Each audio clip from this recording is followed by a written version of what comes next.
Why did the United States attack Libya, Iraq, Afghanistan, and Yemen? Why are U.S. operatives helping to destabilize Syria?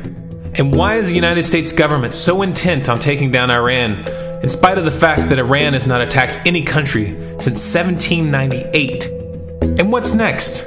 What are we headed for? When you look at the current trajectory that we're on, it doesn't make any sense at all if you evaluate it based on what we're taught in school. And it doesn't make any sense if you base your worldview on the propaganda that the mainstream media tries to pass off as news. But it makes perfect sense once you know the real motives of the powers that be. In order to understand those motives, we first have to take a look at history. In 1945, the Bretton Woods Agreement established the dollar as the world reserve currency, which meant that international commodities were priced in dollars. The agreement, which gave the United States a distinct financial advantage, was made under the condition that those dollars would remain redeemable for gold at a consistent rate of $35 per ounce. The United States promised not to print very much money, but this was on the honor system, because the Federal Reserve refused to allow any audits or supervision of its printing presses. In the years leading up to 1970, expenditures in the Vietnam War made it clear to many countries that the U.S. was printing far more money than it had in gold. And in response, they began to ask for their gold back. This, of course, set off a rapid decline in the value of the dollar. The situation climaxed in 1971 when France attempted to withdraw its gold and Nixon refused. On August 15th, he made the following announcement. I have directed the Secretary of the Treasury to take the action necessary to defend the dollar against the speculators.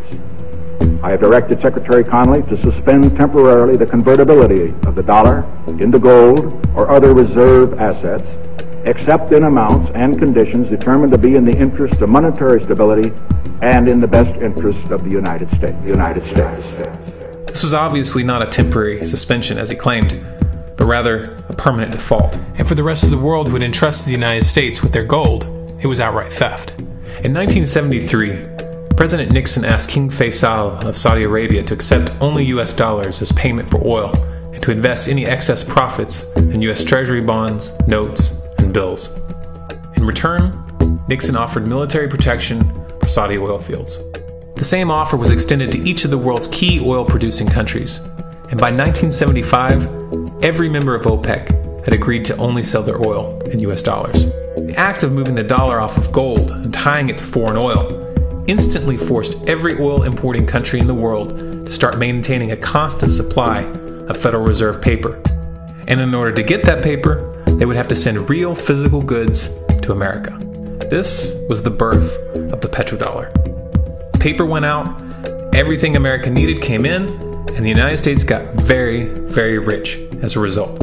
It was the largest financial con in recorded history.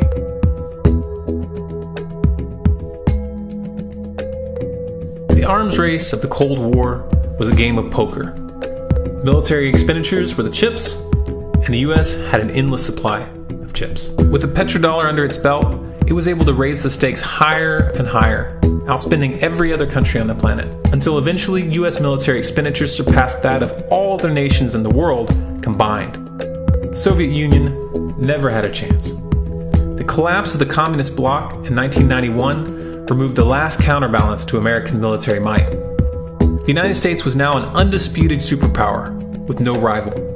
Many hoped that this would mark the beginning of a new era of peace and stability.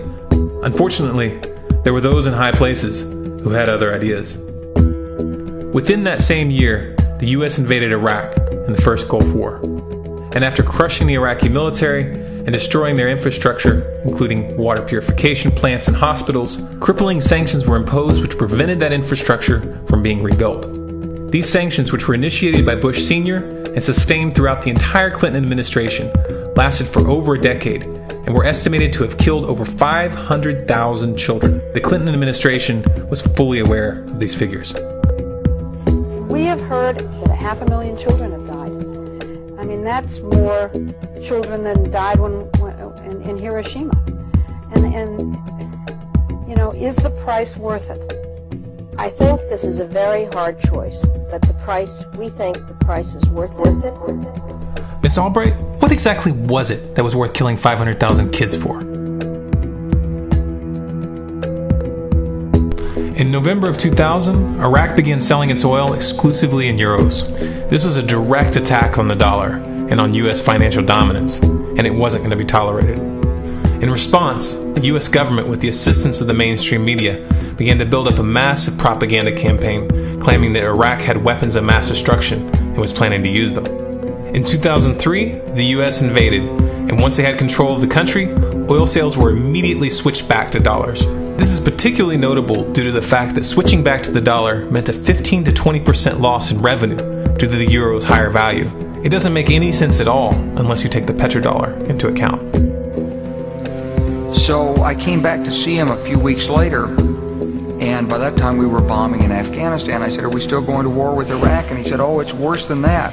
He said, he reached over on his desk, he picked up a piece of paper, he said, I just got this down from upstairs, meaning the Secretary of Defense's office today, and he said, this is a memo that describes how we're going to take out 7 countries in 5 years, starting with Iraq and then Syria, Lebanon, Libya, Somalia, Sudan, and finishing off Iran. Let's take a look at the events of the past decade and see if you see a pattern. In Libya, Gaddafi was in the process of organizing a bloc of African countries to create a gold-based currency called the dinar, which they intended to use to replace the dollar in that region. US and NATO forces helped destabilize and topple the Libyan government in 2011, and after taking control of the region, US armed rebels executed Gaddafi in cold blood and immediately set up the Libyan Central Bank. Iran has been actively campaigning to pull oil sales off of the dollar for some time now, and it has recently secured agreements to begin trading its oil in exchange for gold.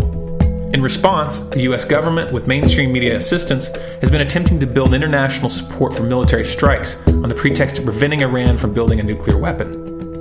In the meantime, they established sanctions which US officials openly admit are aimed at causing a collapse of the Iranian economy. Syria is Iran's closest ally, and they are bound by mutual defense agreements. The country is currently in the process of being destabilized with covert assistance from NATO, and though Russia and China have warned the United States not to get involved, the White House has made statements within the past month indicating that they are considering military intervention. It should be clear that military intervention in Syria and Iran isn't being considered. It's a foregone conclusion, just as it was in Iraq and Libya. The US is actively working to create the context which gives them the diplomatic cover to do what they already have planned. The motive for these invasions and covert actions becomes clear when we look at them in their full context and connect the dots. Those who control the United States understand that even if a few countries begin to sell their oil in another currency, it will set off a chain reaction and the dollar will collapse. They understand that there is absolutely nothing else holding up the value of the dollar at this point, and so does the rest of the world. But rather than accepting the fact that the dollar is nearing the end of its lifespan, the powers that be have made a calculated gambit. They have decided to use the brute force of the US military to crush each and every resistant state in the Middle East and Africa. That in itself would be bad enough, but what you need to understand is that this is not going to end with Iran. China and Russia have stated publicly and on no uncertain terms that they will not tolerate an attack on Iran or Syria. Iran is one of their key allies, one of the last independent oil producers in the region, and they understand that if Iran falls, then they will have no way to escape the dollar without going to war. And yet the United States is pushing forward in spite of the warnings.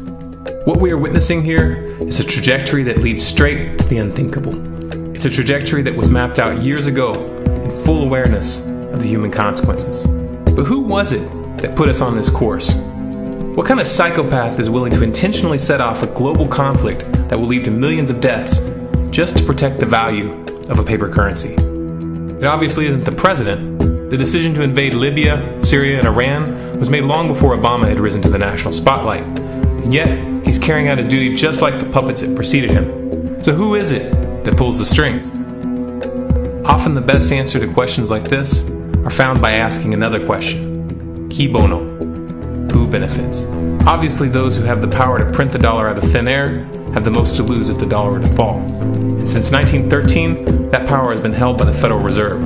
The Federal Reserve is a private entity owned by a conglomerate of the most powerful banks in the world. And the men who control those banks are the ones who pull the strings. To them, this is just a game. Your life and the lives of those you love are just pawns on their chessboard. And like a spoiled 4-year-old who tips the board onto the floor when they start to lose, the powers that be are willing to start World War III to keep control of the global financial system. Remember that when these wars extend and accelerate. Remember that when your son or your neighbor's son comes back home in a flag-draped coffin. Remember that when they point the finger at the new boogeyman. Because the madmen who are running this show will take this as far as you allow them to. So how much time do we have left? It's a question I hear constantly, but it's the wrong question. Asking how much time we have left is a passive posture. It's the attitude of a prisoner who's waiting to be taken out to a ditch and shot in the back of the head. What are our chances? Can we change course? Also the wrong question. The odds don't matter anymore. If you understand what we're facing, then you have a moral responsibility to do everything in your power to alter the course that we're on, regardless of the odds. It's only when you stop basing your involvement on the chances of success that success actually becomes possible. To strip the ill-begotten power from the financial elites and to bring these criminal cartels to justice will require nothing less than a revolution. The government is not going to save us. The government is completely infiltrated and corrupt to the core. Looking to them for a solution at this point is utterly naive. There are 3 stages of revolution, and they are sequential. Stage 1 is already underway. Stage 1 is the ideological resistance. In this stage, we have to actively work to wake up as many people as possible about what is happening and the direction we're headed. All revolutions originate from a shift in the mindset of the population, and no other meaningful resistance is possible without it. Success in this stage of the game can be measured by the contagion of ideas. When an idea reaches critical mass, it begins to spread on its own and seeps into all levels of society. In order to achieve that contagion, we need more people in this fight. We need more people speaking out, making videos, writing articles, getting this information onto the national and international stage. And we especially need to reach the police and the military.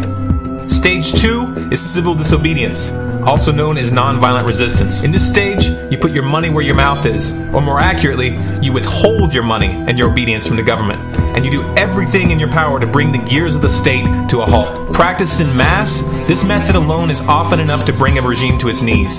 However, if you fail at this stage, Stage 3 is inevitable.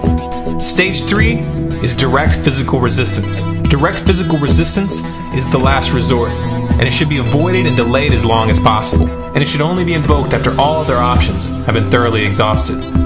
There are those who talk tough and claim that they will resist when the time comes, but what those people fail to realize is that if you are inactive during the first 2 stages and save your efforts for the last resistance, then you will fail. When the Nazis were moving door to door, dragging people out of their homes in Germany, that was the time to fight back physically. But due to the lack of ideological resistance and civil disobedience leading up to that moment, even an armed uprising would have likely failed at that point. An armed uprising can only succeed if the people have established an attitude of active resistance. And active resistance is only possible after their minds have broken free from the mainstream propaganda. If you want to fight back, it's now or never. You're not going to get another chance, and the stakes are far higher than they were in Nazi Germany.